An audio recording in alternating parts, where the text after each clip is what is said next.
Okay guys, for today's video, since palapit na talaga itong pasukan, ibigay muna natin yung mga lending service na I highly recommend kasi mas makakatulong to sa inyo, mas mahaba nyo siyang babayaran kasi syempre kailangan mag-fit to sa ating budget So, itong mga lending service na pag-uusapan natin mamaya is medyo mahaba yung payment terms. Yan, up to 12 months or up to 18 months. And at the same time, pinili ko to kasi sila yung may mga pinakamaliliit na interest. So, samahan niyo ako, pag-usapan natin yan.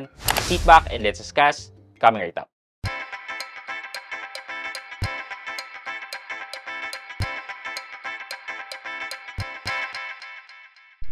Hi guys, this is Pat and you are in Pat Quintos Review TV. So if you're new to my channel, I do reviews about personal finance na meron akong experience or meron na akong knowledge na ginawa ko niya ng videos and playlist na makikita nyo dito sa taas.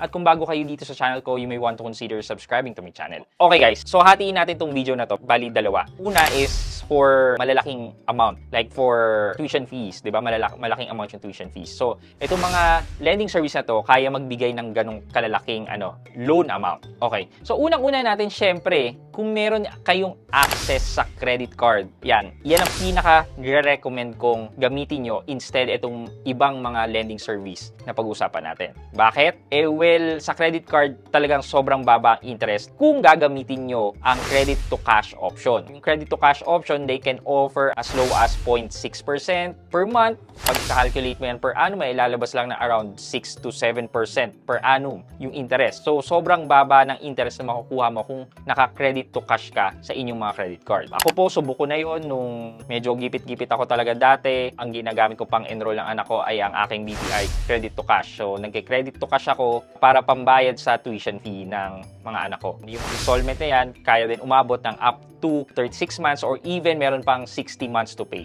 So, sobrang light ng pagbabayad natin dito sa mga credit to cash facilities. But kung wala kang credit card, ito na yung mga lending apps na siguro inaabangan mo. Okay, unang-una sa atin, pinaka-recommended na mababa interest is si GLoan. Yes, mababa po ang interest ni GLoan as low as 1.59% up to 7%, yan, dun po nagre-range. Pero kung mapunta ka sa lower spectrum ng interest na 5, 6, 7%, medyo mabigat na rin po yan. Pero kung you're one of the lucky people na ma-offera ng 1.59 or even 2% at a longer payment term na 18 months, okay po talaga tong si GLoan. Just remember guys, na yung offer ni GLoan ay hindi mo maaasahan, which we discuss on this video.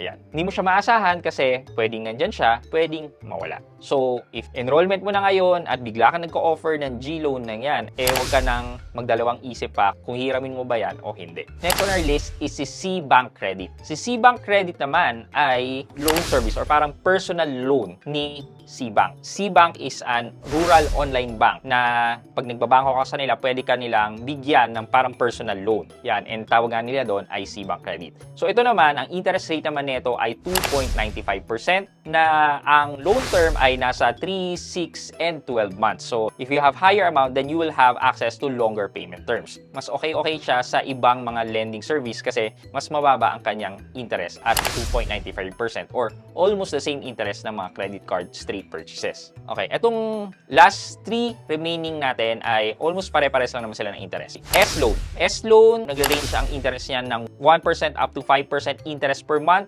with a loan term of 3, 6, and 12 months. So, kung may access ka sa 12 months, mas okay din naman yan dahil mas maliit ang monthly amortization mo. Next is si Lazada Fast Cash. Kay Lazada Fast Cash naman, yung interest mo dyan ay nag-range ng 2% to 5% din. So, if you're lucky na makakuha ng 2%, grab that opportunity. Ang loan term naman nito ay naglalaro din between 3, 6, and 12 months. Yung 12 months, hindi po siya nabibigay kadalasan sa lahat. Usually, kung medyo malaki ang amount na binigay sa inyo, then that's the time that you'll get access to a longer payment term of 12 months. And last but not the least natin ay si Bilis Cash Loan. Si Bilis Cash Loan, hindi rin siya ino-offer kaagad-agad. Kailangan mo nang gumamit ka ng bilis ma-build mo ang credit history mo with them, and then that's the time, pag nakita nila na okay ang pagbabayad mo, they will grant you the Bilis Cash Loan. Bilis Cash Loan, the interest rate is usually 3.49%, but it can go as high as 5%. So, depende rin yan sa sitwasyon or sa tao na nag-a-apply. Basically, sa credit score ng tao na nag-a-apply. However, the loan term can range between 3 to 12 months. At least, itong mga legit service na pinag-usapan po natin ngayon ay hindi katulad mga online lending apps na within 15 days or 1 month lang or even 7 days kailangan nyo ng bayaran. Okay, so basically, yan po yung mga lending service na may higher principal na pwedeng ipautang sa inyo. So, just in case naman na hindi mo problema ang tuition fee, dahil natapos mo na yon at kailangan mo na lang yung pang gamit sa school, pang uniform, pang school supplies, pang bagong bag, etc.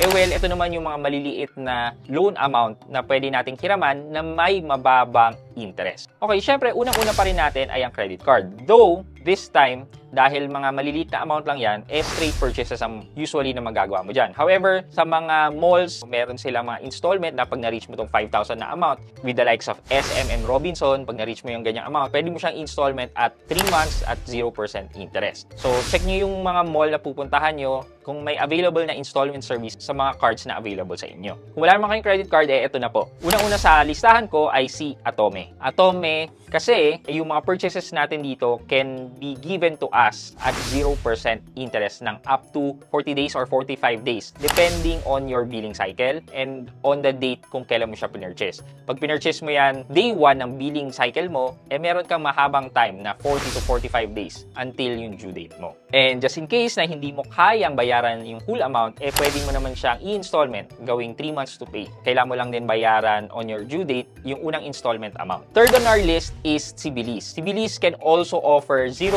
interest ng up to 2,000 pesos. And then, if lumagpas na doon, yung succeeding mo na magkakaroon na siya ng interest na around 3.49%. Pang-apat sa listahan natin ay si G-Credit. Si G-Credit, yung interest nito can range din between 3.5% to 7%.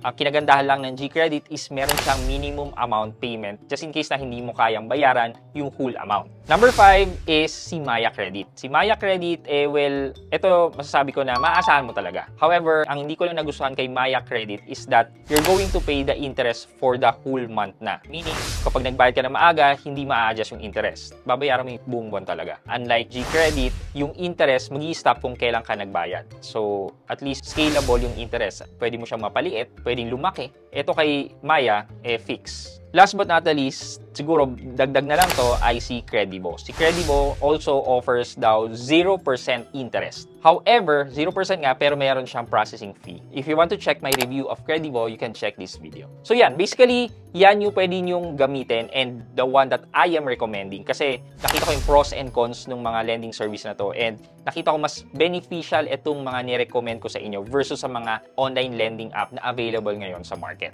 For our question of the day po, binibili niyo po ba lahat ng school supplies na sinabi ng school na gagamitin before magsimula ang klase? Kinukumpleto niyo po ba yan lahat? O kung ano lang yung pinaka-basic muna, yun ang bibili niyo? Like notebooks, ballpen, ganun po ba ang ginagawa niyo? Or kinukumpleto niyo lahat?